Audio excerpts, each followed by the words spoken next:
नमस्कार विद्यार्थी मित्रांनो, तुमचं स्वागत आहे जय हिंद पाठशाला या यूट्यूब चॅनलमध्ये। आज आपण महाराष्ट्र भूगोल यावरील आयोगाने विचारलेले प्रश्न पाहणार आहोत। चला तर मग सुरुवात करूया आजच्या व्हिडिओला। तत्पूर्वी जर तुम्ही आमच्या चॅनलवर नवीन असाल तर चॅनलला सबस्क्राईब करा आणि जास्तीत जास्त गरजू मित्रांपर्यंत शेअर करा। प्रश्न क्रमांक पहिला, स्तंभ 1 मध्ये कोपेन यांच्या वर्गीकरणानुसार आधारित महाराष्ट्राचं हवामान दिलेलं आहे व स्तंभ 2 मध्ये जिल्ह्याचे गट दिलेले आहेत। यांच्या जोड्या लावायच्यात आपल्याला। एकीकडे हवामानाचे प्रकार आणि जिल्ह्याचे गट। तर एम कुठं सापडतं? तर रत्नागिरी, रायगड आणि सिंधुदुर्गमध्ये एम सापडतं। तिथे सर्वात जास्त पाऊस पडतो। आणि BSH हे कुठं सापडतं? तर अहमदनगर, धुळे, जळगाव, सोलापूर इथं पाऊस पडतो पण कमी प्रमाणात। AW म्हणजे सॅवाना प्रदेश कुठं सापडतो आपल्याला? तर परभणी, वाशिम आणि हिंगोलीमध्ये। म्हणजेच या प्रश्नाचं उत्तर आहे पर्याय क्रमांक 2। यानंतर प्रश्न क्रमांक 2, सह्याद्रीच्या पूर्वेकडील उत्तराचा भाग कोणत्या नावाने ओळखला जातो? आता सह्याद्रीकडे जे पूर्वेकडे आहे तो भाग मावळ या नावाने ओळखला जातो, जो पूर्वेकडला उतार आहे तो।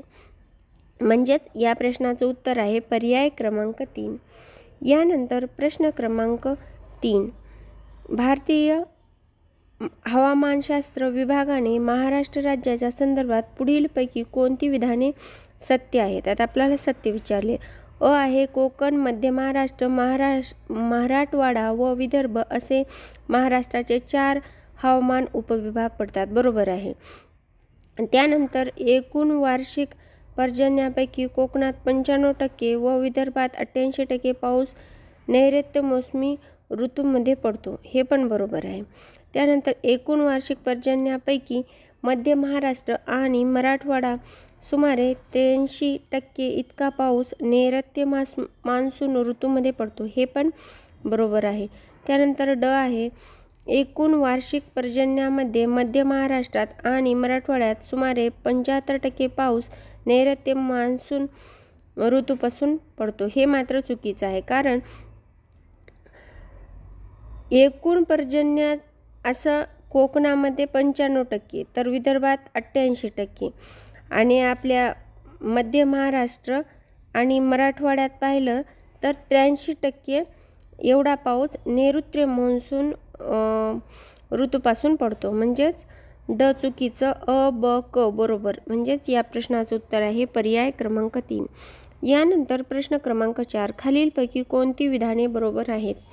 आहे महाराष्ट्रात 73° पूर्व ते 74° पूर्व रेखावृत्तावर कमी पाऊस पडतो। ब आहे वर्धा, वैनगंगा खोऱ्यात ईशान्य मान्सून पाऊस पडतो। ब मात्र बरोबर आहे। मिरजपेक्षा चंद्रपूर पर्जन्याचे दिवस कमी आहेत। हे पण चूक आहे, म्हणजे ब फक्त बरोबर। म्हणजेच या प्रश्नाचं उत्तर आहे पर्याय क्रमांक 3। यानंतर प्रश्न क्रमांक 5, महाराष्ट्रातील वार्षिक पर्जन्य प्रदेशाचा विभाग आणि वार्षिक पर्जन्य याच्या जोड्या लावायच्यात। एकीकडे प्रादेशिक विभाग दिले तर दुसरीकडं वार्षिक पर्जन्य किती पडतं हे दिले। आता कोकणात पाहिलं तर सगळ्यात जास्त वृष्टी होती। वृष्टी म्हणजे पाऊस होतो, कारण कसं असतं तिकडे समुद्र किनारा लगत आहे, त्यामुळं पाऊस आर्द्रता घेऊन येतात वारे आणि सह्याद्री किनारा असल्यामुळं आडले जातात आणि तिथेच पाऊस पडतो। म्हणजे सगळ्यात जास्त पाऊस 287 सेंटीमीटर इथं 4 नंबरला आहे। म्हणजे 1 नंबरला कोकणाला 4। त्यानंतर मध्य महाराष्ट्रात साधारण पाऊस पडतो, कारण सह्याद्रीच्या पूर्वेस मध्य महाराष्ट्राचा भाग येतो आणि तिथे आर्द्रता कमी होते, त्यामुळं कमी पाऊस पडतो। म्हणजेच 92 सेंटीमीटर इतका पाऊस पडतो। त्यानंतर मराठवाड्यामध्ये जास्तच आर्द्रता कमी होते आणि वारे कोरडे असतात, त्यामुळे मराठवाड्यात बऱ्यापैकी कमी पाऊस पडतो। म्हणजे 77 सेंटीमीटर इतका पाऊस पडतो। यानंतर विदर्भात मात्र मध्य महाराष्ट्र ओलांडून जात असताना वाऱ्याची आर्द्रता वाढत जाते आणि विदर्भात थोडी जास्त आर्द्रता होते आणि ती तिथंच डोंगराळ प्रदेश त्याचबरोबर झाडी वने असल्यामुळे तिथं पाऊस पडतो, म्हणजेच 100 सेंटीमीटर पाऊस पडतो. म्हणजेच या प्रश्नाचं उत्तर आहे पर्याय क्रमांक 2. यानंतर प्रश्न क्रमांक 6. या प्रदेशांना दुष्काळी प्रदेश म्हणून ओळखतात. आता कुठल्या प्रदेशाला दुष्काळी प्रदेश म्हणून ओळखतात, तर ए आहे हा प्रदेश सह्याद्री पर्वताच्या पूर्वेस वसलेला आहे. बरोबर आहे, कारण सह्याद्री जेव्हा वारे अरबी समुद्राहून आर्द्रता वाहून आणतात तेव्हा सह्याद्री पर्वताला आडून सर्व सह्याद्रीच्या पश्चिमेस पाऊस पडतो आणि पूर्वेस आर्द्रता कमी असल्यामुळे पाऊस कमी पडतो. म्हणजेच काय, हा प्रदेश सह्याद्री पर्वताच्या पूर्वेस आहे. बरोबर आहे. येथे वार्षिक 100 ते 200 सेंटीमीटर हे जास्त पाऊस पडण्याचं ठिकाण आहे, त्यामुळे हे चूक आहे. मराठवाडा, खानदेश त्याचबरोबर जास्तीत जास्त प्रदेशाचा यात समावेश होतो. बरोबर आहे. मराठवाड्याचा आणि खानदेशाचा जास्तीत जास्त यामध्ये समावेश होत असतो. आणि डी आहे हा भाग नैऋत्य मान्सून वाऱ्याच्या पर्जन्य छायेच्या प्रदेशात येतो. हे पण बरोबर आहे. म्हणजेच या प्रश्नाचं उत्तर आहे पर्याय क्रमांक 2 ACD. यानंतर प्रश्न क्रमांक 7. डॅश डॅश हे दक्षिण कोकणातील जास्त पावसाचे ठिकाण आहे. ते सर्वांनाच माहीत आहे, आंबोली. म्हणजेच या प्रश्नाचं उत्तर आहे पर्याय क्रमांक 3. 1 इंच वायुभार म्हणजे किती, तर तो असतो 34 मिलीबार. म्हणजेच या प्रश्नाचं उत्तर आहे पर्याय क्रमांक 3. यानंतर प्रश्न क्रमांक 9. तो प्रश्न आहे जोड्या लावा आहे. एकीकडे चक्रीवादळाचे नावे दिलेत आणि ते कुठल्या वर्षात आले हे दिलेलं आहे. निसर्ग हा 2020 मध्ये आलेलं चक्रीवादळ आहे. त्याचबरोबर तक्ते हे 2021 मध्ये आलेलं लेटेस्टमध्ये वादळ आहे. फयान हे 2009 मध्ये आलेलं वादळ आहे. तर क्वार हे 2019 मध्ये आलेलं वादळ आहे. म्हणजेच या प्रश्नाचं उत्तर आहे पर्याय क्रमांक 3. यानंतर प्रश्न क्रमांक 11. खालील विधाने विचारात करा.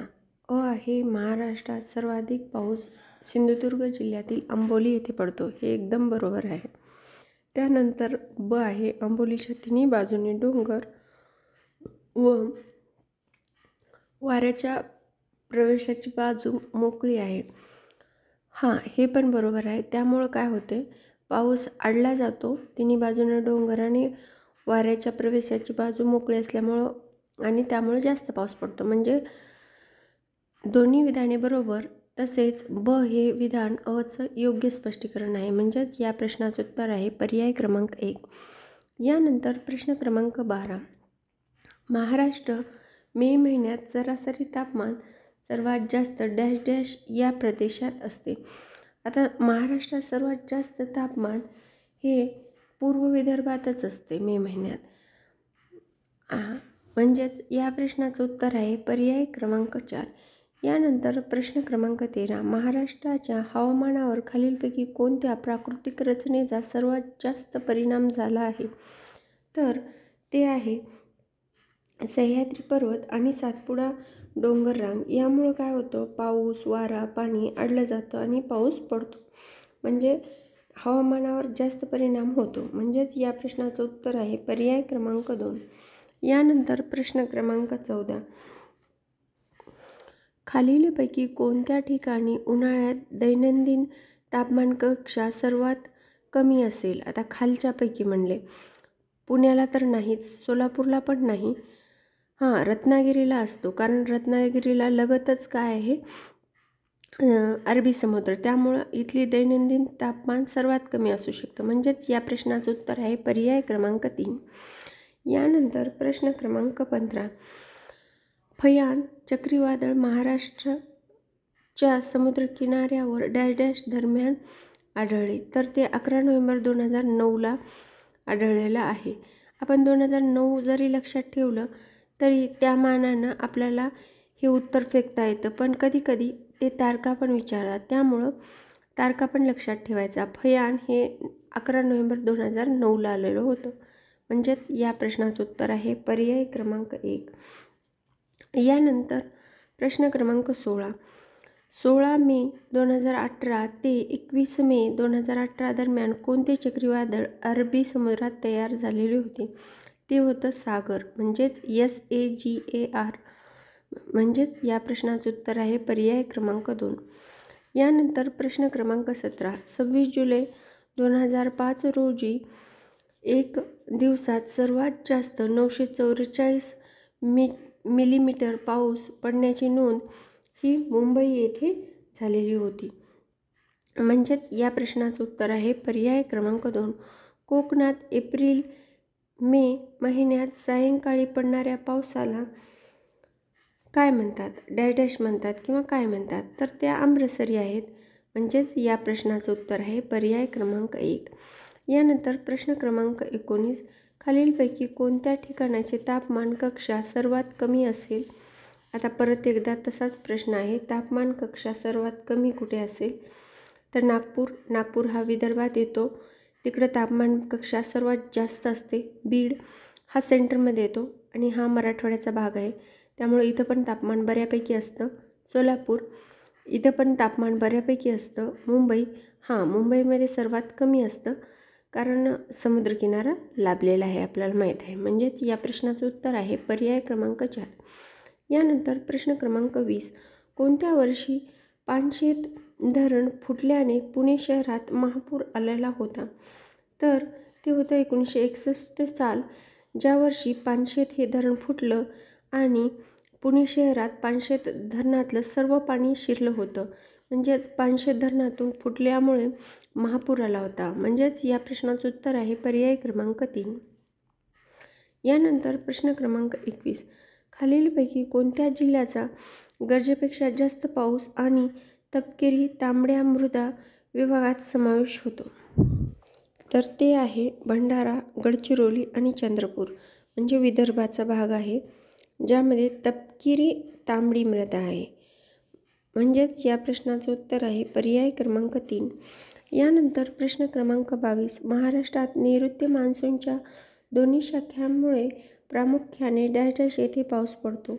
तर विदर्भात पडतो दोन्ही शाखेचा. म्हणजे इकडचा नैऋत्य मान्सून वाऱ्याचा आणि ईशान्य मान्सून वाऱ्याचा, दोन्ही मान्सून वाऱ्याचा विदर्भात मात्र पाऊस पडतो. म्हणजेच या प्रश्नाचं उत्तर आहे पर्याय क्रमांक 3. यानंतर प्रश्न क्रमांक 23 खालीलपैकी महाराष्ट्रातील स्थळांचा वार्षिक पर्जन्यानुसार अचूक उतरता क्रम कोणता? तर या प्रश्नाचं उत्तर आहे पर्याय क्रमांक 2. कारण आंबोलीत सर्वात जास्त पाऊस पडतो, त्यानंतर महाबळेश्वर आणि त्यानंतर माथेरान आणि लोणावळा असं यांचं वर्गीकरण आहे.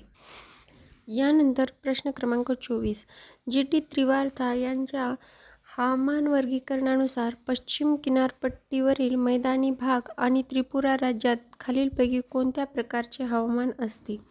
तर आपल्याला माहीतच आहे, उष्णकटिबंधीय पावसाळी हवामान असतं. त्यामुळं या प्रश्नाचं उत्तर आहे पर्याय क्रमांक 3.